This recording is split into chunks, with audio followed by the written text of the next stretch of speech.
You're listening to the Business of Glamping and Unique Holiday Rentals, episode 13. This is where we love to talk about tips, tricks, and inspirations for anyone hosting guests in unique structures. We tackle the A to Z of turning your passion into profits because building a successful business takes time and effort. So I share proven strategies to help you get there faster. Today, I'm talking to the co-founder of Glamping Hub about what's going on in the industry and the 3 things that customers are looking for in their next vacation. So, let's get started. Glamping and unique holiday rentals are surging in popularity with the growing desire of customers to book holidays that deliver an experience. They are also the new business of choice for those wanting to improve their work-life balance. So how do you build a strong business like this that gives you the life you need and a great investment? I'm Sarah Riley and I want to share what I've discovered after being immersed in this industry for over 20 years to inspire you to find out more about what's going on. Welcome, this is the Business of Glamping and Unique Holiday Rentals.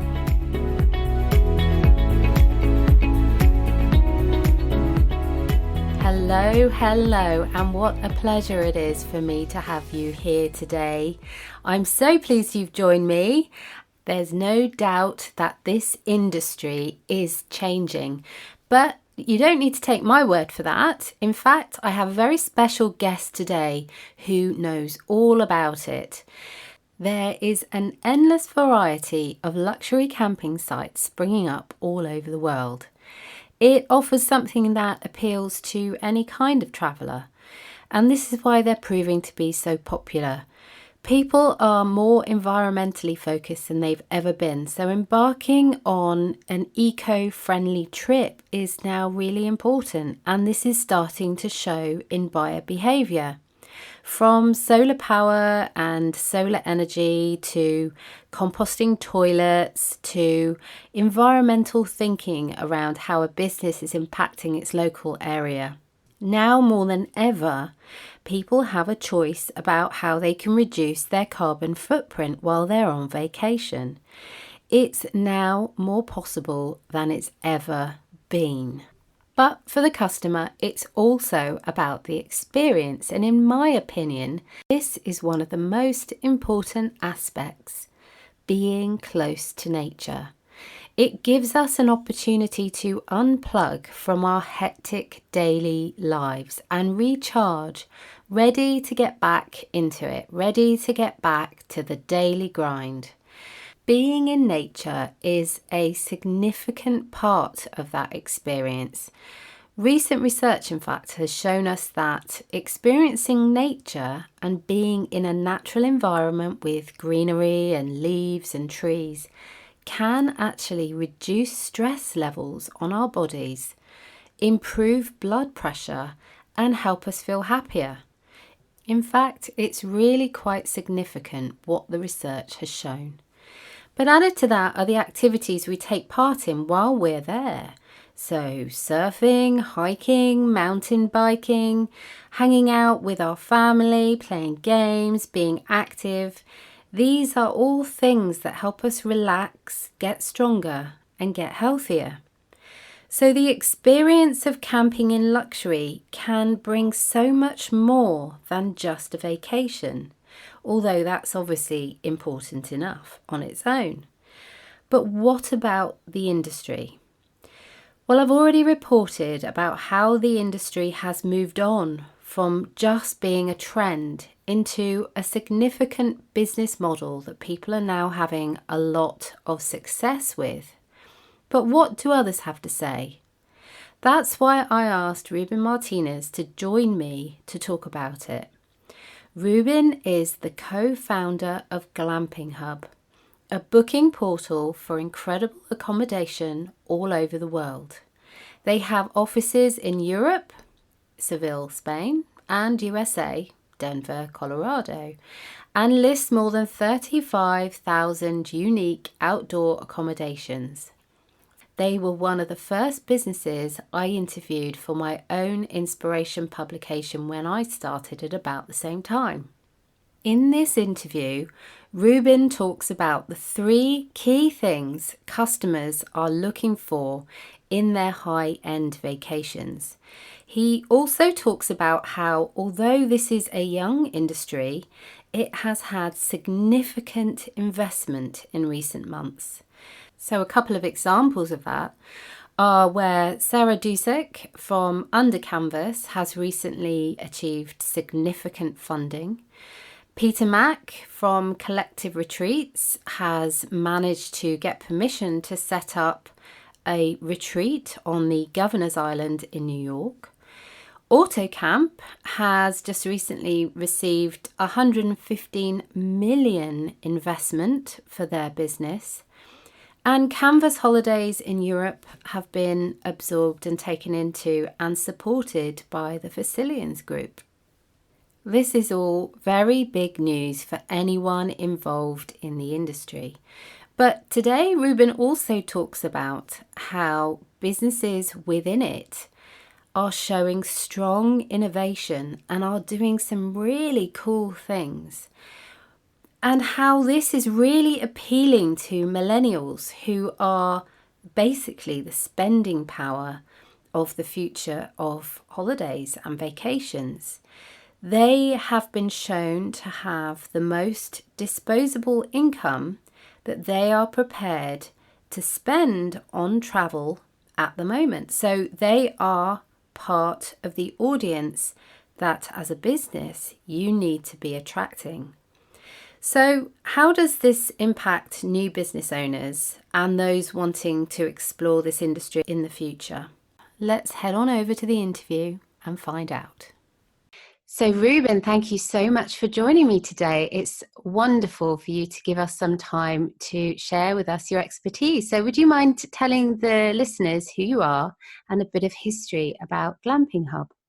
Sure. No, and thanks again for having me, Sarah. I appreciate it. It's always great to talk with you and looking forward to our conversation. My name is Ruben Martinez. I'm a co-founder of the booking platform glampinghub.com. We started back in 2012, essentially with a simple mission of identifying these beautiful and unique outdoor accommodations and glamping accommodations all over the world and gathering them into one booking portal and really specifically for the start was the American market. So still 75% of what we do is within the United States, but we started off as a listing service, so people had to come to our website and pay us money to list, and we figured out pretty quickly that just wasn't a sustainable model. So soon after that, we went to a transactional model, and at the end of the day, what we do is we connect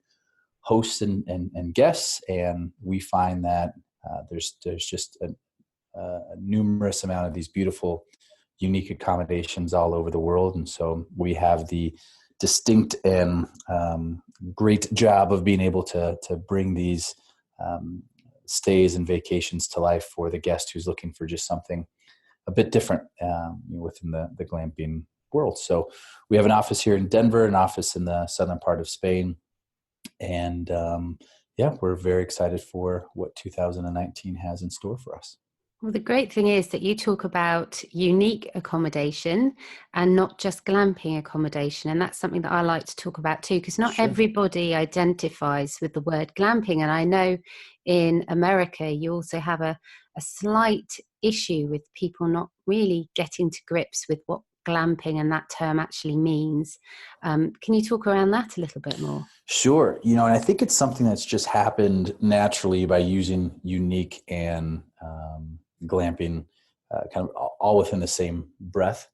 And that's really because within the American market, glamping still as of today, I mean, it's growing and a lot of people know about it and a lot of people have gone, but it's not as typical and usual as it is in the UK or other parts of Europe, Australia, even in Canada.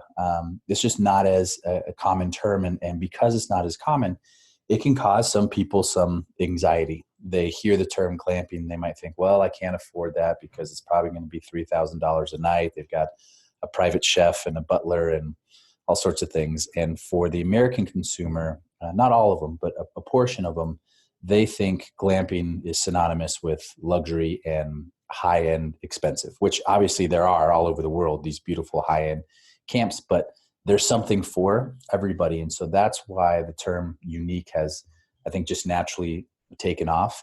Over the years, we've realized that our guests are really looking for three main things when they're looking for their glamping accommodation. One is that direct access to Mother Nature. As we know, the United States just has this beautiful landscape, and from one coast to the other, it's completely different. One state to another offers different natural landscapes, and so being able to provide those unique accommodations and direct access to Mother Nature is big. A unique structure is something that they're looking for as well, and then a certain level of comfort.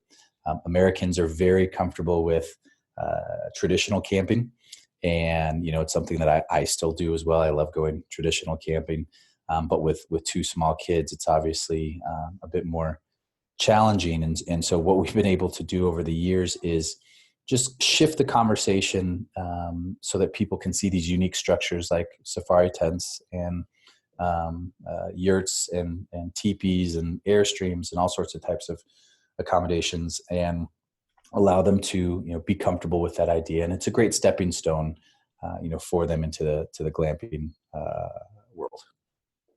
And so it's very interesting for us in Europe to hear about exactly what's going on in other parts of the world, and particularly in the USA, because it's so huge, around new trends that are starting to emerge in this industry. Is there anything that you've noticed recently that's got your attention that you think is worth sharing to everyone listening today?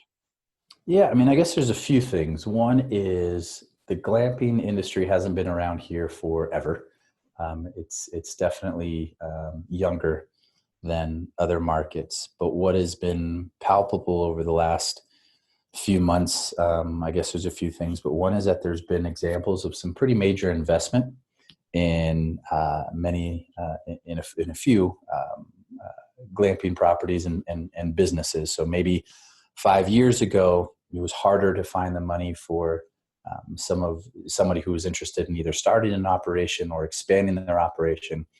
But as of recently, there's been not only, I think it's easier for people to track down investment because people can on the investment side can understand a little bit more that this is not a fad. It's not going away. The returns are great for them. It just makes sense for them now, where from an investment standpoint, it didn't make sense maybe 5 years ago, and people are writing some pretty big checks. And so that's one thing. The second is, and this has been true, I guess, the last 2 years or so, but because each state and each community within the United States is completely different from the other, different, everything from landscape to accents to, just rules and regulations. It has really opened the door for just some pretty unique and cool, not only accommodations, but experiences. The American innovational spirit, I think, lives very strong within the glamping community here, and unique outdoor accommodations. And there hasn't been any shortage of, these business owners and property owners just doing some really cool stuff. They take the property, they make it their own, they do something completely different from somebody else. And the experience side of it is huge. You look at our target market and our demographic right now, is a good portion is millennials. So we do really well with the 24 to 38 age group. But some stats came out recently that said that the millennial generation is going to be the generation that spends the most amount of money on travel over the next year and a half. So, if you let that sink in, I think everybody might have thought from an American standpoint, maybe the baby boomers would be spending more money on travel, but it's actually the millennials with their purchase power. The millennials are more into experience-based travel. That is the most important part of travel to them, is a unique, a different and experience-based of travel. And I think property owners and business owners are listening to that and providing that to the millennials.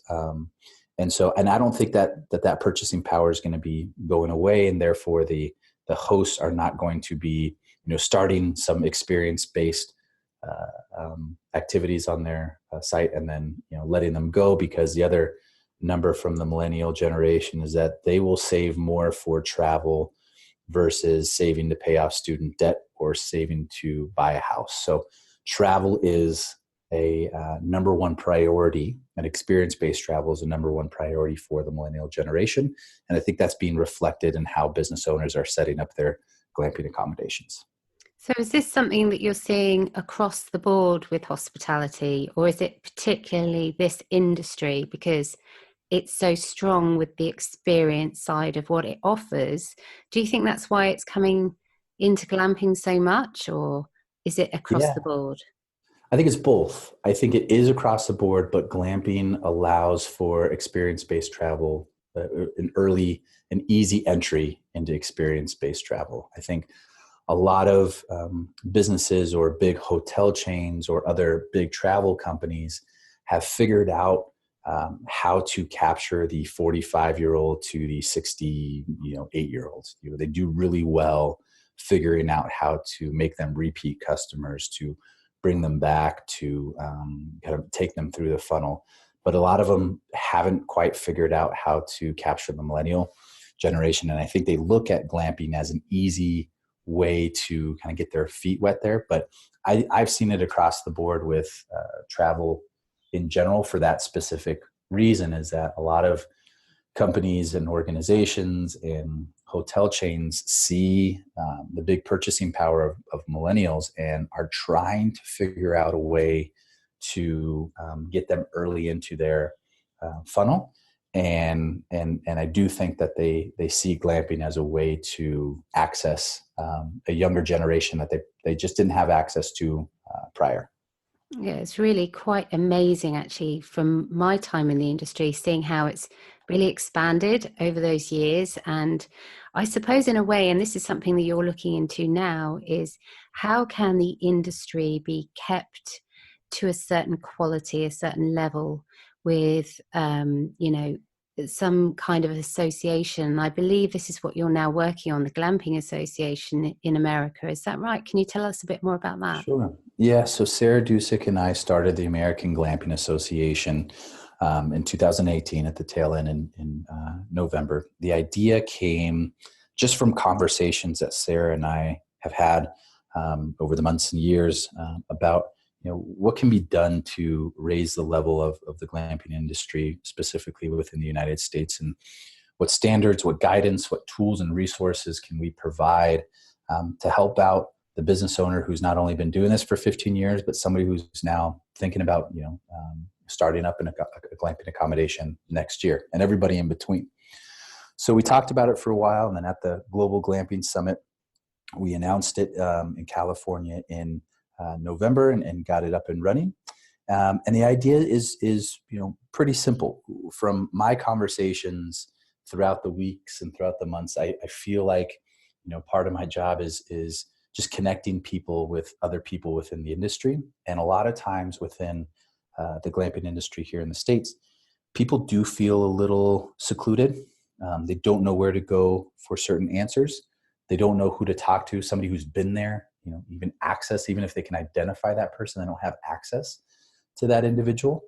And this is something that is important for that new and existing business owner, because the information is somewhat scattered here in the States, and the experts just may not be accessible. So the idea was pretty straightforward and simple. We said, what can we do, and how can we provide an easy access tools and resources for glamping hosts across the board, and how can we do so in a consistent way that makes sense? And so that's what we've done, and we're excited for how things have started and how things will shape up for the rest of the year. We will get going in quarter to our accreditation process. So glamping accommodations will have, and business owners will have, an opportunity to be accredited through the American Glamping Association. And what that does is, I think it's pretty straightforward. Sarah and I, our passion lies on being able to move the glamping industry as a whole forward. And something that we agreed on from day one was, if somebody goes to a glamping site and has a bad experience because of whatever reason, because they thought that they were going to get more, or they thought that it was a 5-star versus a 2-star, or the price didn't match up, or the expectations weren't in line, whatever it might be, they not only don't go back to that accommodation, but most likely they don't go glamping ever again. And that's something that we agreed on from day one, is how do we make sure that the expectations are in line for anybody and everybody who goes glamping, and what can we do to help? And there are, a lot of complications when it comes to zoning and permitting, and every state, county has different rules and regulations and items with the ADA and different legislation. It can be tough and scary and daunting for an owner. And so we have set up our association to be that guide and that tool and resource for the American glamping community. And so if somebody wants to pursue this a little bit more, if they want to find out more about the Glamping Association, if they want to get involved, or just really to see how it might be able to help them, how can they go about doing that? Yeah, all you need to do is go to the americanglampingassociation.net, or you can Google American Glamping Association. It should pop up for you.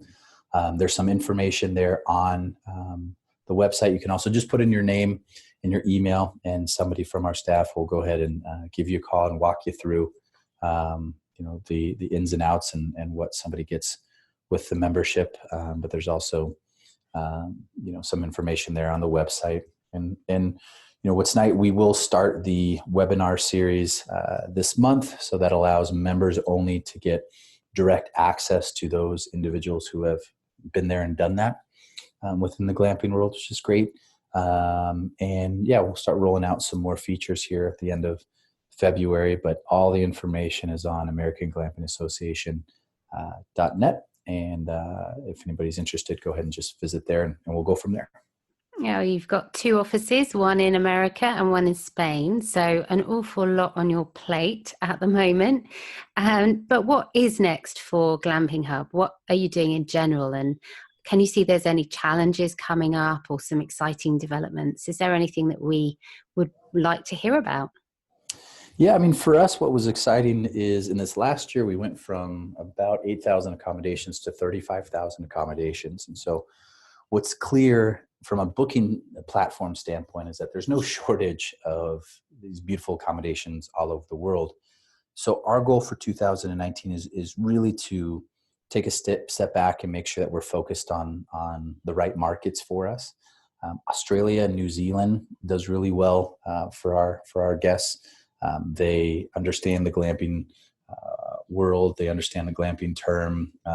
They're just a great market to work with. And so we'll continue to pursue growth there, pursue growth across Europe, and then also within Latin America is a huge opportunity for us as well, which we'll pursue growth. But from a glamping hub or a glamping standpoint, the nice part is that our main mission is to provide a once in a lifetime vacation every time somebody wants to go on vacation, right? Whether it's just for a weekend, whether it's just for an anniversary trip or whatever it might be. And so the more that we can be providing the right types of accommodations and the right type of experience, it'll be great for everybody. We're rolling out a new dashboard for our hosts, which will go live soon. Just a bunch of little things, but we're excited about 2019, and a lot of it comes from market growth and within specific markets outside of the United States.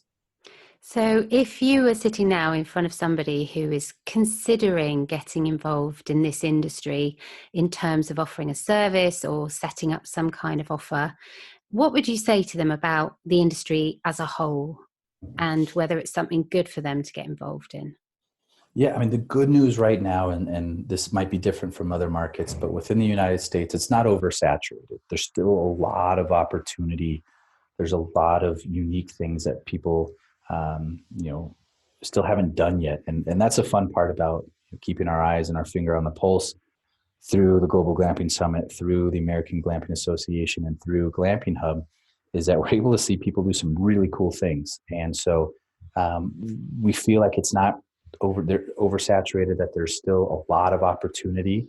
And so I would say first and foremost, do it. Now is still a great time to jump in and start a business and create that.